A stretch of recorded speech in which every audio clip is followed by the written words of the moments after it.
खुलुमबाय बे समाव बडोलेण्ड इंखं टेलिभिजननि स्टुडिअआव आं निहा ब्रह्म। दिनैनि गाहाय रादाबफोराव दङ। हाग्रानि मैदेरनि गाग्लोबनायाव नखरसेनिनो साथाम गोब्राब जखम।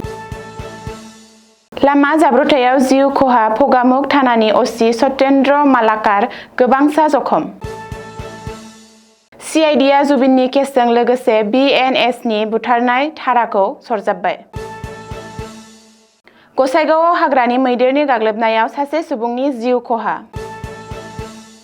दिनै बिजया दशमी बुहुमनिफ्राय बिदाय लाबाय बिमा दुर्गा। गान्धी बस्तियाव सासे सुबुंनि गोथै सह मोन्दों। लामदिंआव अर खामनानै गोबां धोन सम्पतिफोरा सिलिंखार। मुसलपुर ब्लक कमिटि बिपिएफ दोलोआ सानै मावथिखौ 6 बोसोरनि थाखाय एरख'दों। दानिया फैदो आबुं रादाबाव।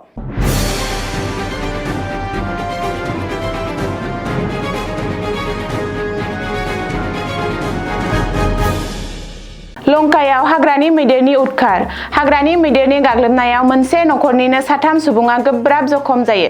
नाथाय सासे उन्दै बैसोनि हिनजावसाया खुनुरोखोमै रैखा मोननो हायो। जखम जानाय सुबुंफोरनि गेजेराव उन्दै बैसोनि गथ'साबो दं। बुधबारखालि हराव हजाइनि लंकायाव जादों बे गिख्रंथाव हाग्रानि मैदेरनि गाग्लोबनाय जाथाया। सुलुङाव फोरमायथिनाय बादिब्ला हाग्रानि मैदेरनि गाग्लोबनायाव जखम जानाय नखरसेनिनो साथाम सुबुंखौ गिबियाव हजाइ सिभिल हस्पिटालाव थिसननाय जादोंमोन। नाथाय बिसोरनि देहायारि हालोदखौ नायनानै उननि समाव साथामखौबो गुवाहाटी मेडिकेल कलेज हस्पिटालाव दैथायहरनाय जायो।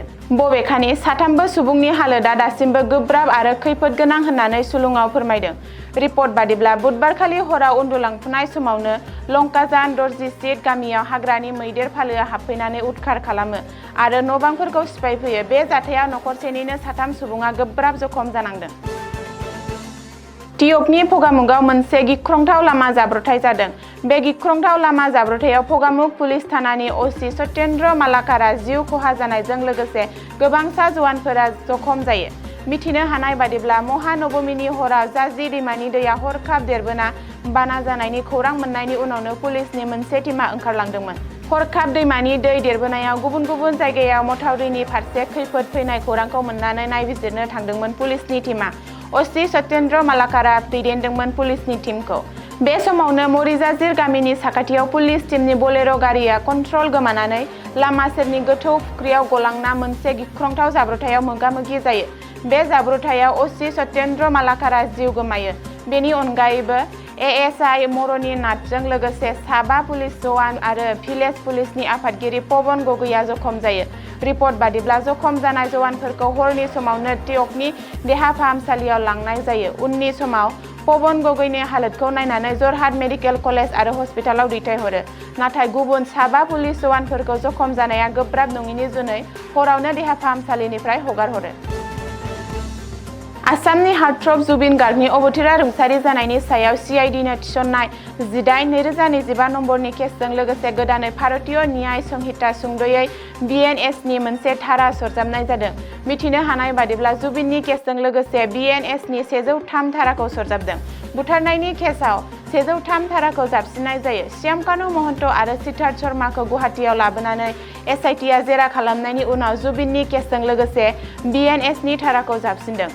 मख'नो गोनांदि बे धारानि सिङाव जुदि दायनिगिरि होनना फोरमायनाय जायो अब्ला बै दायनिगिरिया जिउ जोबजासे जोबथेसालिनि साजा एबा फासिनि साजा मोननो हागौ। जुबिननि 18/2025 नम्बरनि केसजों लोगोसे बिएनएसनि 103 धाराखौ जाबसिननाया मोनसे गेदेर खौरां आरो नोजोरथाव। मानोना जुबिना अबथिरा रुंसारि जानाया मोनसे जाब्रबथाय होननानै साननानै लानाय जादोंमोनब्लाबो सिंगापुरनि लैथोनि जाथायफोरनि भिडिअ'आ मोनसेनि उनाव मोनसे ओंखारनायनि उनाव जुबिननि अनसायगिरि आरो आसामनि रायजोफोरा बेखौ मोनसे प्रि प्लान मार्डार होननानै दाबि खालामदों। गिबि मन्त्रि डक्टर हिमन्त बिश्व शर्मायाबो गिबियाव बे जाथायखौ जाब्रबथाय जानाय होननानै बुंदोंमोनब्लाबो उननि समाव जुबिनखौ बुथारनाय होननानै खौरां बिजोङाव बुंदोंमोन। रिपर्ट बादिब्ला थांनाय 18 सेप्तेम्बरनि हराव मा जादोंमोन, पार्टिखौ बबेयाव खुंनाय जादोंमोन आरो यार्ड पार्टिखौ सोर खुंदोंमोन, सोर पार्टियाव बाहागो लादोंमोन, सोर गुबैयै बेयाव बाहागो लादोंमोन आरो जुबिनखौ मानो लैथोआव लांनाय जादोंमोन बेफोरनि सायाव एसआइटिआ सिद्धार्थ शर्माखौ जेरा खालामदों। बेबादिनो श्यामकानु महन्तखौबो जुबिनखौ सिंगापुरसिम लानानै थांनायनि लोगोसे बिनि रांखावरियारि बेले-बेजे आरो गासै जाथायनि सायाव एसआइटिआ जेरा खालामदों आरो नायबिजिरनाया सोलिगासिनो दं। क'क्राझार जिल्लानि गसाइगावआव हाग्रानि मैदेरनि गाग्लोबनाय जाथाय। गसाइगावआव हाग्रानि मैदेरनि गाग्लोबनायाव सासे सुबुङा जिउ गोमानाय जाथाया सोराङाव फैदों। गसाइगावनि फुलकुमारि गामियाव दिनै सोरांसि फुंबिलियाव बे जाथाया जादों। मिथिनो हानाय बादिब्ला बुधबारखालि हराव आदार नागिरनानै ओंखारबोनाय मासे हाग्रानि मैदेरा गाग्लोबनानै सासे सुबुंखौ फोथैदों। रायमना नेशनेल पार्कनिफ्राय ओंखारबोदोंमोन हाग्रानि मैदेरा। बबेखानि जिउ गोमानाय सुबुंखौ फुलकुमारि गामिनि जिसु किस्कु होननानै सिनायथिनो हादों। बे जाथायनि बागै खौरां मोननाय लोगो लोगो दिनै फुंबिलियाव हाग्रा बिफाननि मावफारियाफोरा जाथायसालियाव नुजाथि होयो आरो जायगानि पुलिसनि मददाव जिसु किस्कुनि गोथै सह'खौ बोखांनानै पस्टमर्टेम आनजाद खालामनो दैथायहरो। ओरैहाय हाग्रानि मैदेरनि गाग्लोबनायाव अबथिरा रुंसारि जानाय जिसु किस्कुनि नखरनो राङारि अनसुंथाइ आरो सुंथानाय होनांगौ होननानै दाबि खालामदों आदिबासि फरायसा आफादा। रिपर्ट बादिब्ला गसाइगावनि बै ओनसोलाव रायमना नेशनेल पार्कनि मासे मैदेरा गोलाव समनिफ्रायनो उदखार खालामबोगासिनो दंमोन। गुबुन गुबुन जायगायाव थागिरिफोरनि न' बां सिफायलांनाय, धोन सम्पति खहा खालामनाय जाथायफोर जागासिनो दंमोन। दिनै बिजया दशमी। 5 साननि दुर्गा फोरबोआ दिनै मुसुखाखौ फोजावहरनायजों लोगोसे जोबबाय। सिबियारिफोरा दिनै थिखानाय धोरोमारि नेमखान्थि आरो फालिथाय बादियै मेगनाव मोदै लानानै बिमा दुर्गाखौ बिदाय होयो। मख'नो गोनांदि दुफां बोथोरनि दुर्गा फोरबोनि रंजानाया बिमा दुर्गानि मुसुखा फोजावहरनायजों लोगोसे जोबबाय। दिनै सिबियारिफोरा गाज्रिखौ फोजोबस्रांग्रा बिमा दुर्गाखौ बिदाय होगोन। बिमा दुर्गाया बुहुमखौ नागारनानै कैलासआव थांफिननायखौनो बिजया दशमी फोरमायो। बिजया दशमीखौ लोब्बा लाना आसामजों लोगोसे हादरनि गुबुन गुबुन जायगायाव राबननि मुसुखा सावनाय हाबाफारि लागोन। पुराणनि बादिब्ला बै सानखालि बिमा दुर्गानि बोर लानानै लंकानि राजा रावणखौ फोजोबस्रांदोंमोन श्रीरामा। दाब दाब जायगायाव बिजया दशमीयाव सिन्दुरजों गेलेनायनि दोरोङारि खान्थिया सोलिबाय दं। हाबा जानाय आइजोफोरा गावनि फिसायनि मोजांनि थाखाय सिन्दुर फुनो। सिन्दुरखौ ब्रह्मानि मोनसे नेरसोन होनना फोथायनाय जायो। बिखौ गोजोन लाखिनो थाखाय खाफालाव गोजा सिन्दुर फुननाय जायो। हिन्दु धोरोम बिजाबनि बायदिब्ला दशमीनि सानाव हाबा जानाय आइजोफोरा देवीखौ खुलुमनायनि उनाव सिन्दुर खेलानि नेमखौ फालियो। बे हुदाखौ खाफाल मोजांनि नेरसोनबो बुंनाय जायो। गुवाहाटीनि गान्धी बस्ती ओनसोलाव बृहस्पतिबार फुंनि समाव सासे सुबुंनि सह'खौ गावनि न'नि उखुम सायाव मोननाय जादों। जिउ गोमानाय सुबुंनि सिनायथिखौ अभिजित दास होननानै सिनायथिनाय जादों। मिथिनो हानाय बादिब्ला थैनाय सुबुङा गुवाहाटीनि गंसे हटेलाव खामानि मावोमोन आरो बे न'आव गावनि बिमा आरो फंबायजों लोगोसे भारा थायोमोन।